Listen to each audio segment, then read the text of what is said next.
Empires rise and empires fall. And the fall of the Akkadian Empire is one of the most mysterious collapses in ancient history. For more than a century, the Akkadian Empire ruled Mesopotamia. Sargon, Rimush, Manishtushu, and Naram-Sin built a realm stretching from the Persian Gulf to the Mediterranean Sea.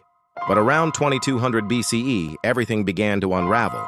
Ancient texts describe chaos, famine, rebellion.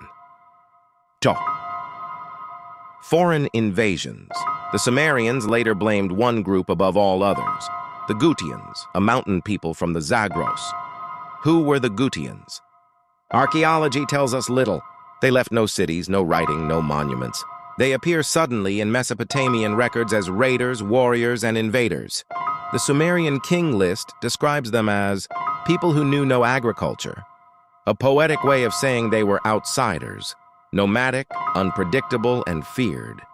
But the collapse of Akkad was not caused by invasion alone. Around 2200 BCE, climate records show a massive drought across the Near East. Rainfall dropped. Rivers shrank. Crops failed. This event is known today as the 4.2 kilo-year climate event, one of the most severe droughts in ancient history. With famine spreading, cities rebelled. Trade routes collapsed. The empire weakened. Into this chaos came the Gutians.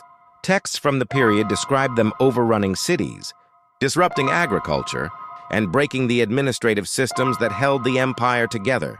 The once mighty Akkadian Empire fractured. Akkad itself, at the capital, vanished from history, still undiscovered today. For nearly a century, the Gutians ruled parts of Mesopotamia, but their rule was unstable. They lacked the administrative systems needed to govern cities.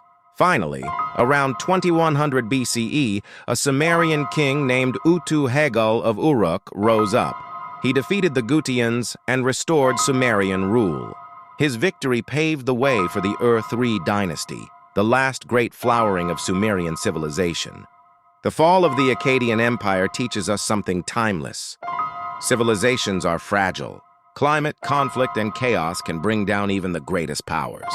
The Gutians did not destroy the empire alone.